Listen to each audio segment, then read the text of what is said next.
All right, everyone. My name is Fire Sheikh, and I've been in New Zealand for since 2016, and I've worked in different countries as well. So she asked me to put in some insights, and I think because I have a background where I do hiring and stuff, so I can help you guys a little bit sharing the insight how New Zealand hiring works. So today we are going to look into making CV, which she has I think already covered. So we're going to redo it quickly, do your cover letter and prep for interview. So their prep for interview is basically telephonic interview. That's the very first one. And the second one is in-person interview. So these are the first screening method in New Zealand. The 90% employers use is telephonic interview. All right. So how to create New Zealand style CV? A curriculum vitae, the CV that we call is a curriculum vitae, is a document that outlines your skills, experience, qualifications for the job. Right? Do you know any? Do we also call it as resume? Right? What do you usually guys use? What do you use? Do you say use resume or do you use CV? CV? Right. Okay. Uh, it helps. Well, it helps employers to decide basically if you're fit for the job.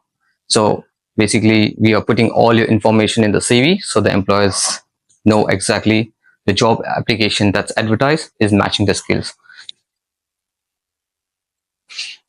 So what's there in a CV? Personal information, personal summary, key skills, work experience, education and qualification, and your references, right? So I put a question mark on the references, and I'll explain it later on why it is like that. That's a format of my CV that I use. I keep changing it all the time. So basically, there's a career objective, first name, and the title that I'm holding currently.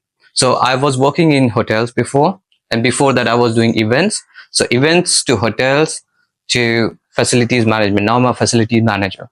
So quite a bit of contrast there, a lot of different things. So whatever you're doing currently in the last 2 or 3 years, that should be your title.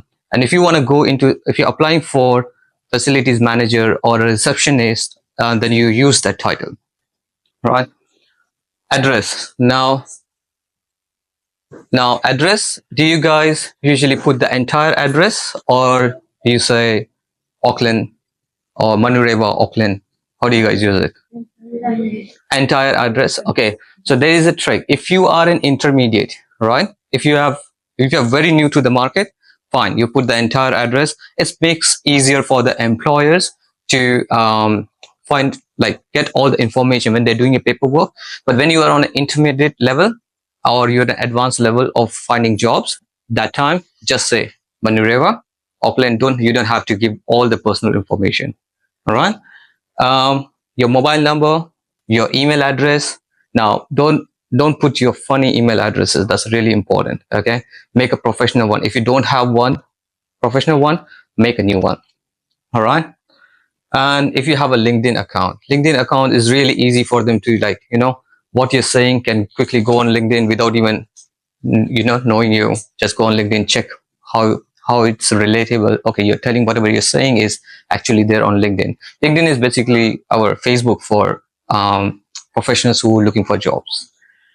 And so on, our expertise, our software proficiency, and then your career objective and work experience. Now, either you can follow the format where people just write career objective, then skills, then experiences. You can go that way. But in this format, I've recently made this. I used to use the previous one where I just go one by one, but I've started using this one because it brings up all the information on the very first page. All right, there are a lot of different nice formats that you can use. So this is one of the good ones. I'll give you this CV for your references if you need. I'll share it with Fatiha, and then you can go through it. So what not to include in a CV when you're applying? You don't have to put your date of birth, your personal information like no marital status, your religion, ethnicity, your personal statements, no gender. You don't have to put any unrelated work experience from the past 15 years. All right. So if especially for us, we have migrants, right? And we have done a lot of good jobs in back in our country.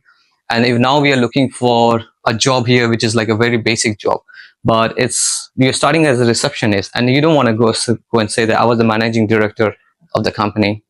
Just keep those experiences, because they don't want to see that. What they think about you is, because I was in a hiring manager position, and if I look at the CV like that, I go like, oh, okay, if this person comes in, he's going to boss me around. Nah, so I'm not going to do that. I'm not going to hire that person at all. Okay. No salary expectations. That's deal with it later on. It's a later on negotiation. uh, References again. References, do you guys write your references on the CV? Do you put in entire information of them?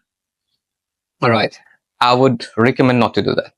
Okay, the reason is because you don't want to share all your details of your references on your CV, because CV goes in different hands. So for example, when I was working in a hotel at the reception, people come and drop the CV, or they print it off and just leave it on the desk. All right, and then everyone has the access to entire information. So you're giving your information fine because you're looking for a job, but you're giving out someone else's information with their phone number, email address, everything. So that's not good. So usually if they're interested in your CV, they will give you a call back. Okay, and they will ask for you. First you go for the screening, give you a call, get your first job interview, then in-person job interview, and then you go for references. Then only they're going to ask you for references. Before, they're not going to do that. All right. Don't make sure that your CV is not more than 4 pages, especially when you're starting out. 1 page is more than enough. Even though you have experiences, as I said, don't put it in there. Just take it off. No fancy fonts or no fake information. Right. I haven't covered every single thing. I will give you this PPT so you can go through it. But yeah, these are the things. Now, example of a summary. A result-driven customer service professional with 5 years of experience in retail and hospitality, skilled in problem solving, communication, and delivering high quality services. Looking for opportunities in Auckland to contribute to a dynamic team. Now, when you read this, it's very straight to the point. It's not mucking around. It's not giving you any information that's not relevant. And it's short. It highlights your skills and experiences, and there is no unnecessary details in it. Okay. Now your key skills section, what employers look for. Okay. So make sure you tailor your CV according to the job you're applying for. So your CV, for example, if you're applying for a receptionist in a shop where they sell shoes, it's not going to work if you use the same CV to apply for a job in a hotel reception, right? That's two completely different factors. You can do a little bit of research and change. The best way is you go on Seek, you read the description, and the description itself, it has all the information. You don't really have to do anything. It just copy that information from there, put it in your CV. All right. Now here it's like for the role of a retail assistant. What are the important things that employer looks for is strong customer service, cash handling, POS is point of sales, and your ability to work in a team, excellent communication, stock management, and merchandising. So it's pretty clear, straightforward, simple. Now, I've given you one more example. If you're working in a hotel and if you want to join a reception team, there are a couple of things here. As I said, I'm just going to share the PPT so you can go through this. Now, your work experience, how to write it correctly, your job title, your name of the company, date of employment, month. You don't really have to put date, but just say the month and the year. And this, your key responsibilities, what are the 1, 2, 3, 4, and your key achievements. For example, customer service assistant, Countdown Supermarket, Auckland from March 2021 till present. What are the things you do? They provide excellent customer service, handling 100 plus customers daily, very straight to the point. Assisted in stock replenishment and inventory management, operated POS system and handled cash card transaction. Received Employee of the Month award for outstanding services. Now, what it says is you're using the bullet points, easy to read, focuses on key duties and achievements, shows measurable impact. Okay, you're doing 100 plus customers, and also that you have been awarded for the job that you have done. Now we talk about references. Who can be your reference? Okay, your previous employer or manager. But what if you're new to the country and you don't have any references, right? So you can use your teachers because you must be a student, right? If you're not even a student and you're new to the country, go for networking events. Okay, go for networking events, meet people, and there will be definitely a lot of people who love to give you references once they know you, and that's really really good. So as we're talking about networking, we're gonna go dive into it a bit deeper. So final CV tips for Ensign: tailor your CV to each job. Use simple English. Don't have to use very fancy words. Keep use active confident language. For example, manage instead of was responsible.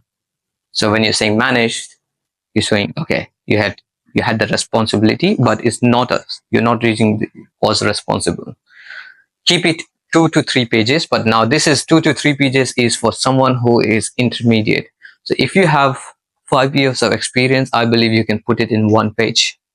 If you have more than 5 years, then you might have to go to second page.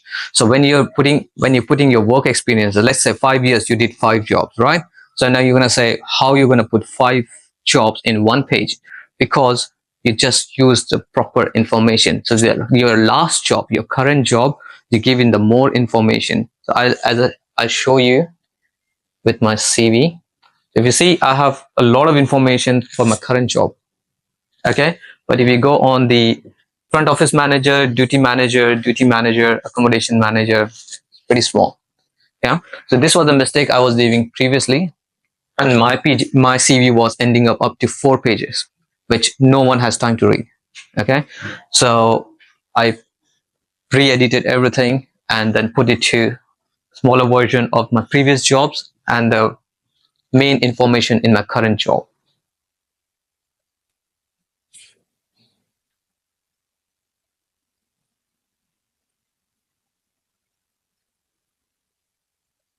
Any questions? Come on. There should be questions. If you don't have questions, then you did not like it. Any questions?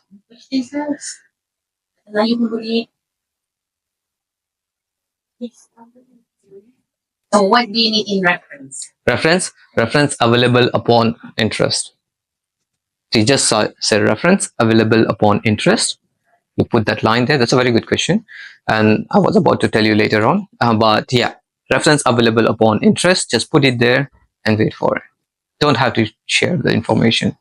Yeah, because they're gonna call you. See, when they're gonna call you, most of the places I've worked, they have a set form. So when they sit with you, they will like, okay, what's your name? Gonna start writing, and once that's things done, probably at the end of the page, they have like a perforated form. They tear it out. This is for you. Please fill in your references if they want to hire you immediately. I used to do that previously, so they will ask you for it. So you don't really have to put that up. Yeah. Do everything clear? Any more questions? Yeah, go for it. Any questions is good question. And then, yeah,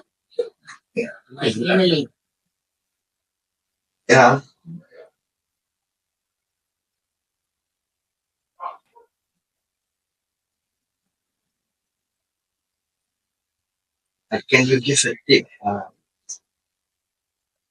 When we want to go to specific fields. Yeah. For the migrants, maybe we don't have enough experience. Yeah. So, what is the tip for the first step to move to specific fields? Mm-hmm. Right. Is that the question? Yeah. Right. Okay. So, for the migrants, and if you're looking for a specific field, first you have to research about it. All right. If you don't know the working standards of New Zealand in it, for example, if you're doing trades, you're very good with like handyman, for example. but handyman services comes with health and safety, work health and safety, and all other different certifications. So if possible, you get a few certifications done. Okay, if you can't do that, then go and research about it, how it works in New Zealand. Do you require a certification for it? Some of the jobs, like electrician, you cannot work. Even back in our country, we are 80% of them are electrician, so we can do everything. Like we can do repair the plumbing, we can do so many different, we have so many information, but we can't work here with that information, because even the plumbers here in New Zealand needs to be registered. They need to have certification. So yes, yes, exactly. So without a certification, without a license, not a certification, without a license, you cannot do an electrician job. You cannot even change the lights in your house. Yeah. Yeah. Because if something goes wrong when you did that, the New Zealand government, the policy, they will come back to you. Who did it? Yeah. So that's not to scare you, but that's a fact. And you have to know whatever field that you're looking for. You have to get more information about it, do a little bit of research about it, and as I said, networking. So there's an app called Meetup. All right. So if you are interested in IT, they have a group of people who are actually having very good experience in IT, and they're running IT meetup groups. Go join them. You get the information from there. You might even get a job, entry level job in there.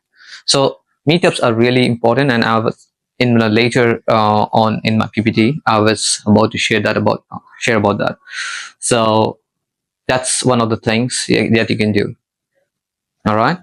So get some whatever particular niche that you are trying to go into. Get some certifications. Go get more information about it. And yeah, I mean, I can help you if you.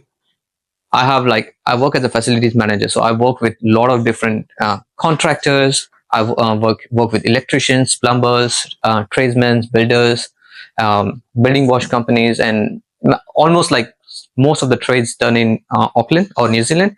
I work with them. So if you need any information, I can say, okay, this is the contractor. You can go and speak to him and get a little bit of information. So you know what information is there. Use that information to put it in your CV, and that's how you can go about it. All right. Get some. You can also do like internships where you can get some information.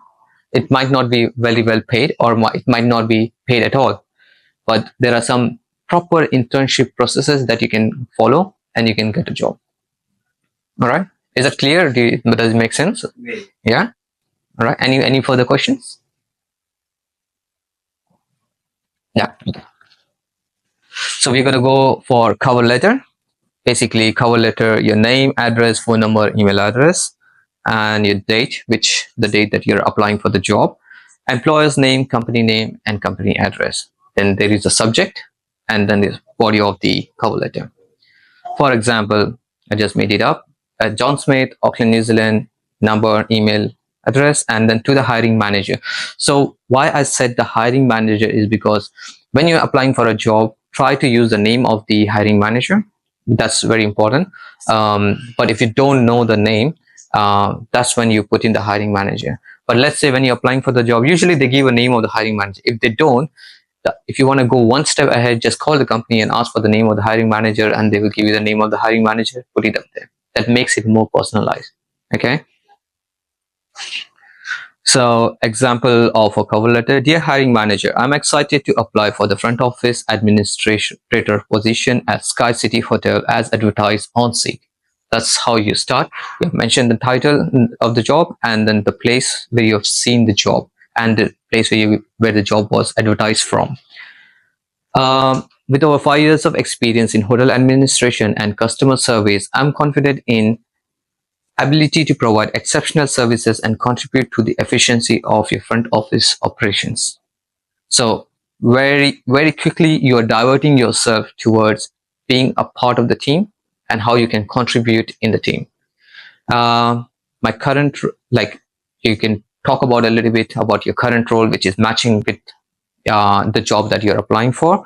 And then you also close it like, what are the other applications? For example, Opera, Microsoft and other administrative skills that you have will be in line with the job that you're applying for.